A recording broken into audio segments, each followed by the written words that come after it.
ಏನು ಇವತ್ತಿನ ದಿವಸ ಮಾನ್ಯ ಮುಖ್ಯಮಂತ್ರಿಗಳಾಗಿರ್ತಕ್ಕಂಥ ಸಿದ್ದರಾಮಯ್ಯರವರು ಅವರು ಪ್ರತಿ ಬಾರಿ ಹೇಳ್ತಿದ್ರು ನನ್ನ ಮೇಲೆ ಷಡ್ಯಂತ್ರವನ್ನು ಮಾಡ್ತಾ ಇದ್ದಾರೆ.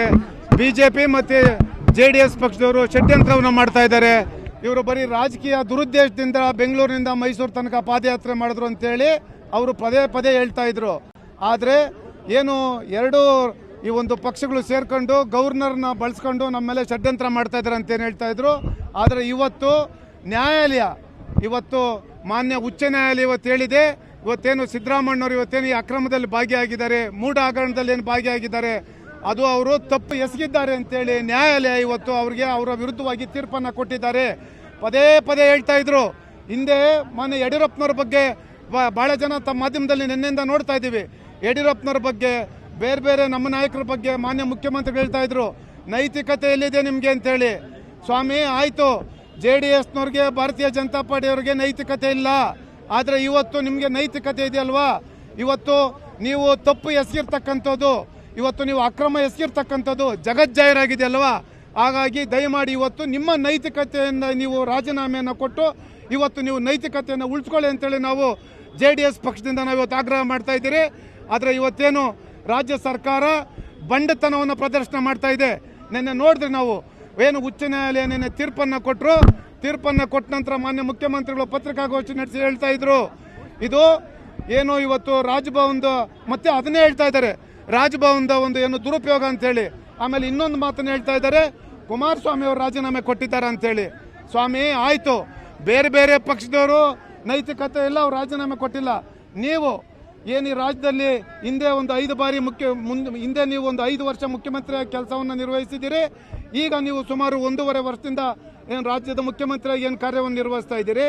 ಆದರೆ ಇವತ್ತು ನೀವು ನೈತಿಕತೆ ನಿಮ್ಮಿಂದನೇ ಮೇಲ್ಪಂಕ್ತಿ ಹಾಕೊಡಿ ದಯಮಾಡಿ. ಹಾಗಾಗಿ ತಾವು ರಾಜೀನಾಮೆಯನ್ನು ಕೊಡಬೇಕು ಅಂತೇಳಿ ನಾವು ಬೃಹತ್ ಬೆಂಗಳೂರು ಮಹಾನಗರ JDS ವತಿಯಿಂದ ಆಗ್ರಹವನ್ನು ಪಡಿಸ್ತಾ ಇದ್ದೀವಿ. ತಿಪ್ಪೇಸ್ವಾಮಿ ಸಾಹೇಬರು ಮಾತಾಡ್ತಾರೆ.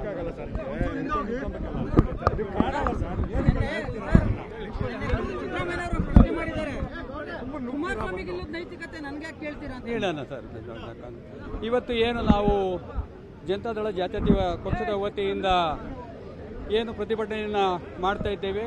ಈ ಪ್ರತಿಭಟನೆಯಲ್ಲಿ ಮಾನ್ಯ ಮುಖ್ಯಮಂತ್ರಿಗಳಾಗಿರ್ತಕ್ಕಂಥ ಸಿದ್ದರಾಮಯ್ಯನವರು ಉಚ್ಚ ನ್ಯಾಯಾಲಯ ಕೊಟ್ಟಿರ್ತಕ್ಕಂಥ ತೀರ್ಪಿನ ಆದೇಶದ ನೈತಿಕ ಹೊಣೆಯನ್ನು ಹೊತ್ತು ರಾಜೀನಾಮೆಯನ್ನು ಶೀಘ್ರವಾಗಿ ಕೊಡಬೇಕಾಗಿದೆ. ಏಕೆಂದರೆ ಮಾನ್ಯ ಗವರ್ನರು ರಾಜ್ಯಪಾಲರು ಏನು ಬೇರೆ ಅರ್ಜಿದಾರರ ಕೊಟ್ಟಿರ್ತಕ್ಕಂಥ ಕಂಪ್ಲೇಂಟನ್ನು ಮಾನ್ಯ ಮಾಡಿ ಏನು ಒಂದು ಇದನ್ನು ಕೂಡ ಕೇಸನ್ನು ದಾಖಲಿಗೆ ಅನುಮತಿ ಕೊಟ್ಟಿದ್ದರು. ಅದರ ವಿರುದ್ಧ ಅವರು ಹೈಕೋರ್ಟ್ನಲ್ಲಿ ಏನು ತೀರ್ಪನ್ನು ಏನನ್ನೋದು ಮೊಕದ್ದಮೆ ಹೂಡಿದ್ರು, ಆ ಅರ್ಜಿ ವಜಾ ಆಗಿದೆ. ಇವತ್ತು ಮಾನ್ಯ ಸಿದ್ದರಾಮಯ್ಯನವರು ಅರ್ಥ ಮಾಡಿಕೊಳ್ಬೇಕು, ಈ ಹಿಂದೆ ರಾಜ್ಯದಲ್ಲಿ ಅಂದಿನ ಮುಖ್ಯಮಂತ್ರಿ ಆಗಿರ್ತಕ್ಕಂತಹ ರಾಮಕೃಷ್ಣ ಹೆಗಡೆಯವರು ಬಾಟ್ಲಿಂಗ್ ಹಗರಣದಲ್ಲಿ ಕೂಡ ನೈತಿಕ ಹೊಣೆಯನ್ನು ಹೊತ್ತು ರಾಜೀನಾಮೆ ಕೊಟ್ಟಿದ್ದರು. ಅದೇ ರೀತಿಯಾಗಿ ಕೂಡ BS ಯಡಿಯೂರಪ್ಪನವರು ಕೂಡ ಹಿಂದೆ ಡಿನೋಟಿಫಿಕೇಶನ್ ಕೇಸಲ್ಲಿ ಕೂಡ ಅವರ ವಿರುದ್ಧ ಕೇಸು ದಾಖಲಾದ ತಕ್ಷಣ ಕೂಡ ನೈತಿಕ ಹೊಣೆಯನ್ನು ಹೊತ್ತು ರಾಜೀನಾಮೆ ಕೊಟ್ಟಿದ್ದರು. ದಯಮಾಡಿ ತಾವು ರಾಜೀನಾಮೆ ಕೊಡಬೇಕು. ಶೀಘ್ರದಲ್ಲೇ ಕೂಡ ಯಾವುದೇ ಕಾರಣಕ್ಕೂ ಅಧಿಕಾರಿ ಅಂಟಿಕೊಂಡು ಇರಬಾರ್ದು. ಈ ದೃಷ್ಟಿಯಲ್ಲಿ ಕೂಡ ನಾವು ಪ್ರತಿಭಟನೆ ಮಾಡ್ತಾ ಇದ್ದೇವೆ. ಎಲ್ಲಿವರೆಗೂ ಮುಖ್ಯಮಂತ್ರಿಗಳು ರಾಜೀನಾಮೆ ಕೊಡಲು ಅಲ್ಲಿವರೆಗೂ ಕೂಡ ನಮ್ಮ ಪಕ್ಷದ ವತಿಯಿಂದ ಕೂಡ ರಾಜ್ಯಾದ್ಯಂತ ಕೂಡ ಹೋರಾಟ ನಡೆಸ್ತೇವೆ. ನಾವು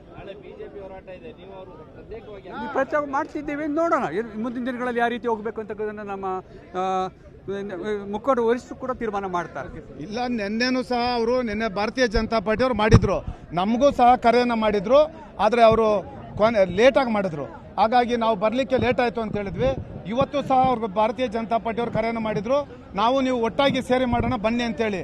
ಹಾಗಾಗಿ ಏನು ತೊಂದರೆ ಇಲ್ಲ, ಇಬ್ಬರು ಒಟ್ಟಾಗಿ ಸೇರಿ ಜಂಟಿಯಾಗಿ ಪ್ರತಿಭಟನೆಯನ್ನು ಮಾಡ್ತೀವಿ. ನಾವು ಒಂದು ಕಡೆ ಅವರೊಂದು ಕಡೆ ಏನೂ ಇಲ್ಲ. ಹಾಗಾಗಿ ನಮಗೂ ಅವ್ರಿಗೂ ಟೈಮ್ ಸ್ವಲ್ಪ ಅವರು ಲೇಟಾಗಿ ಹೇಳಿದ್ರು ನಿನ್ನೆ. ಹಾಗಾಗಿ ಎಲ್ಲ ಒಟ್ಟಾಗಿ ಇಬ್ಬರು ಸೇರಿ ಭಾರತೀಯ ಜನತಾ ಪಾರ್ಟಿಯವರು JDS ಪಕ್ಷ ಎರಡೂ ಒಟ್ಟಾಗಿ ಇಡೀ ರಾಜ್ಯದಂತ ಹೋರಾಟವನ್ನು ಮಾಡ್ತೀರಿ. ಮಾನ್ಯ ಮುಖ್ಯಮಂತ್ರಿಗಳು ರಾಜೀನಾಮೆ ಕೊಡೋ ತನಕನೂ ನಮ್ಮ ಹೋರಾಟ ಯಾವುದೇ ಕಾರಣಕ್ಕೂ ನಿಲ್ಲೋದಿಲ್ಲ.